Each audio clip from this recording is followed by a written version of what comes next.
Yeah, my name is Patrick Tomlinson. I'm a 43-year-old living in Milwaukee, Wisconsin, with my wife.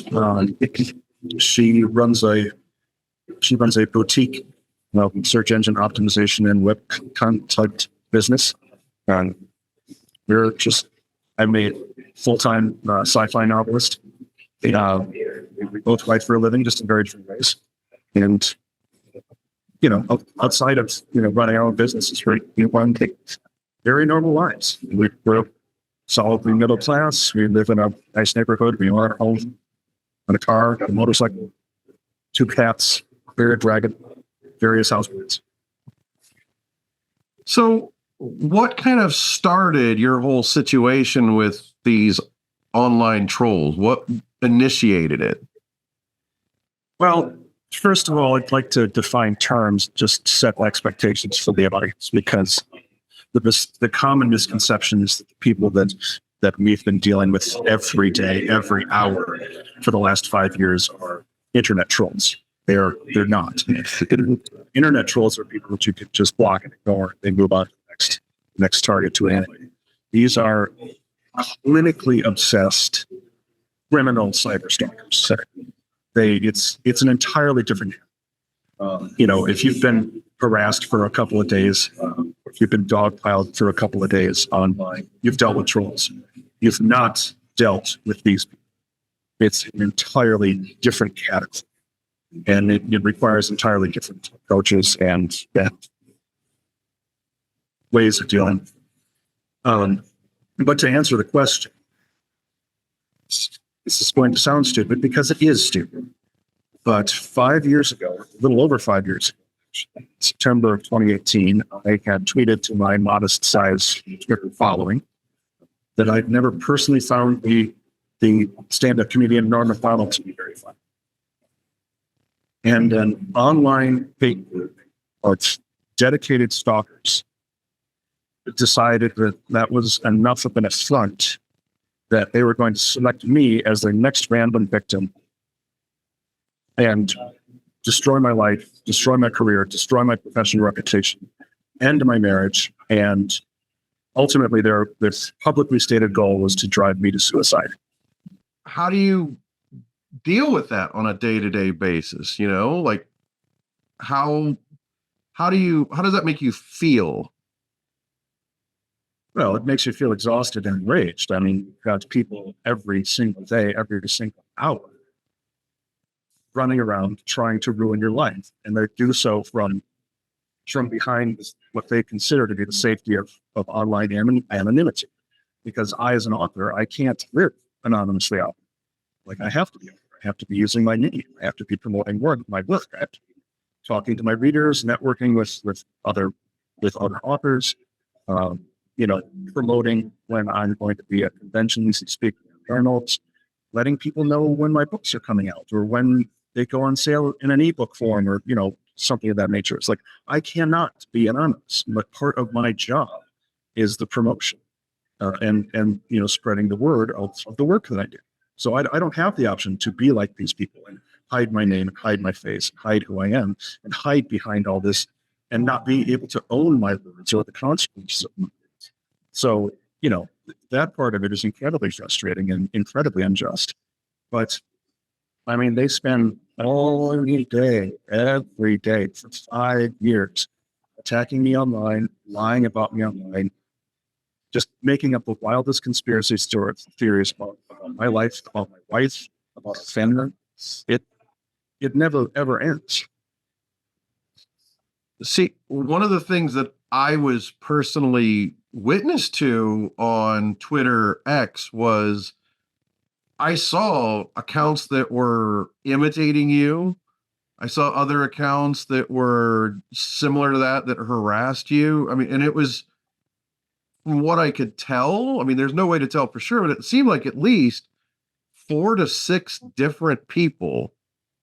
It didn't seem like it was one person running multiple accounts. It seemed like it was definitely more than one person. Does that sound right to you? We estimate that there are actual active members of this cult. It is a cult. Are probably no more than 4 to 6 people. Like, that's a pretty accurate summation. yes, or from what we can gather. And after 5 years of this, we actually know the identities of several. But that took absolutely forever to get sneaks, and it took a lot of help. Did you learn that larger? Sorry, did you learn that from a private detective or through court? The courts have been less than useless. The courts have actively harmed us at every step. The courts and law enforcement have at every turn encouraged our stalkers, rewarded our stalkers, told our stalkers what they were doing is great and that they're special and they should never, ever, ever stop because they will never, ever face any sorts of consequences. And they should keep going until we're dead. I do want to talk about something with my stalker because you actually ended up having an interaction with my stalker just a few months ago. Yeah, that was bizarre. That was very strange. It seems really weird that, my stalker started harassing you. Can you tell me about what happened? Well, as I remember it, your stalker wasn't necessarily harassing me, but what had happened is that members of this stalking cult that have been after my family for the last half decade stumbled across your guy and did their level best to try and sick him on me, like trying to make it look like I was talking shit about him behind his back, or when I'd never heard of the guy. And this is a pretty common tactic for them. They do this a lot. They do this a lot in various different ways. Like they go around all over the internet to unsecured website contact forms, and they'll put where, you don't need to have your email hacked. You don't have to have any of that. They just need to know your name and your public email address or your private email address. And then they can go to anyone's website contact form, put in your name, put in your email address, and then write whatever viciously misogynistic or transphobic or racist or anti-Semitic message that they wish to say in your voice, and then send it off to somebody who's completely unsuspecting, has no context for what's going on, has no idea of the history of it, and then all of a sudden you're getting blown up on your Twitter or in your email or on your phone because this person tweeted or sent an email out to their email list saying, go after this person, they're a horrible racist, they're a horrible homophobic person, and it's, for them, it's killing two birds with one stone, because not only do they get to damage my reputation or my wife's reputation, or even my mother-in-law's reputation whenever they do that, but then they also get to go out and hurt and emotionally traumatize a person of color or a gay person or a trans woman, which is, of course, what they want to do, because they want to. These groups are almost always like just dedicated fascist white supremacists, and they always want to hurt marginalized people because it's funny, because it's just so fucking funny. And so by impersonating someone while they're spewing this hate to other completely unrelated people, like I said, they get to kill two birds with one stone. Yeah. So one last thing about kind of this aspect, I wanted to play you something that this was recorded just a couple days ago by Matthew Berdyck. So I wanted you to see and hear this, and I wanted to get your kind of response on the other side. This is indeed a bizarre story.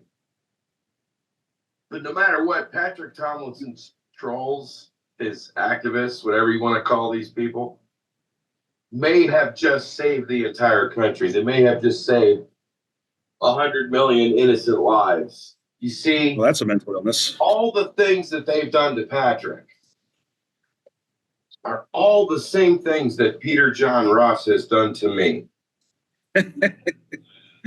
Except for Patrick's not exposing some EPA corruption like I am. Patrick is writing some kind of sci-fi, I think, because I don't know anything about him really. And why are you talking about me? Basically just kind of a psycho. So basically, the way the story goes is Well, I mean, I love Norm Macdonald, and so do Patrick Tomlinson's trolls, and so No, they don't. Patrick doesn't love Norm Macdonald, and so they go after him for whatever reason. Probably because his reactions are funny to them.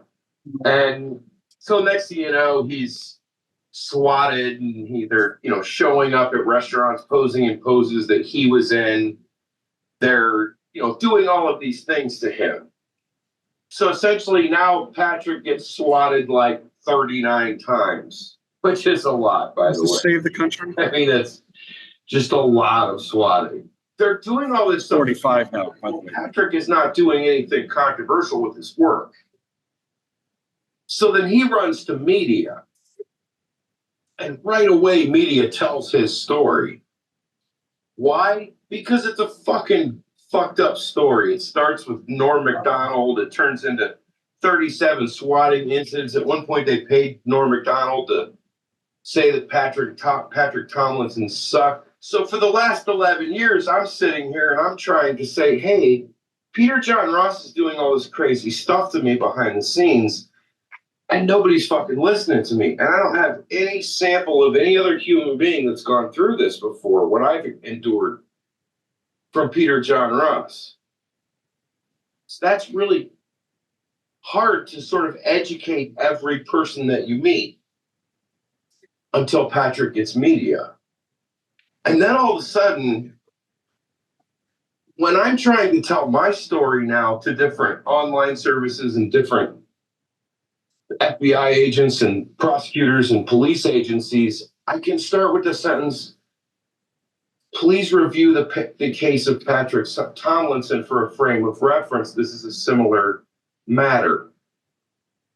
So that's the difference between Patrick's trolls and Peter John Ross. There's a huge difference in that they're just targeting some useless fucking guy that doesn't really particularly contribute anything to society. He's not on some noble mission. He's not trying to save lives. He's not trying to reform the government. He's not doing anything to try to make this country a better place to live. Oh, so you haven't seen my Twitter at all. And so how exactly did Patrick Tomlinson's trolls save the country? By doing what they did to Patrick, by picking some useless blob to do it to, they gave the media a softball to be able to publish exactly what it was that I was going through.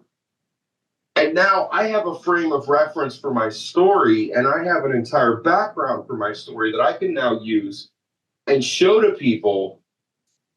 And at the end of the day, I can say, listen, look, this is what was happening. It's the same thing.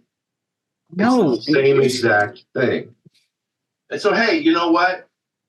Whatever's happening to Patrick, that guy went the fuck off on me. He said all kinds of crazy shit to me. I tried to talk to him. He fucking got in bed with Peter John Ross and Dr. Nuccitelli, and somehow the trolls that are trolling me are now the heroes of Patrick Tomlinson. They're going to take out this other group of trolls, and they're all, some shit's going on over here and some shit's going on over there. And I'm fucking almost separated from it entirely.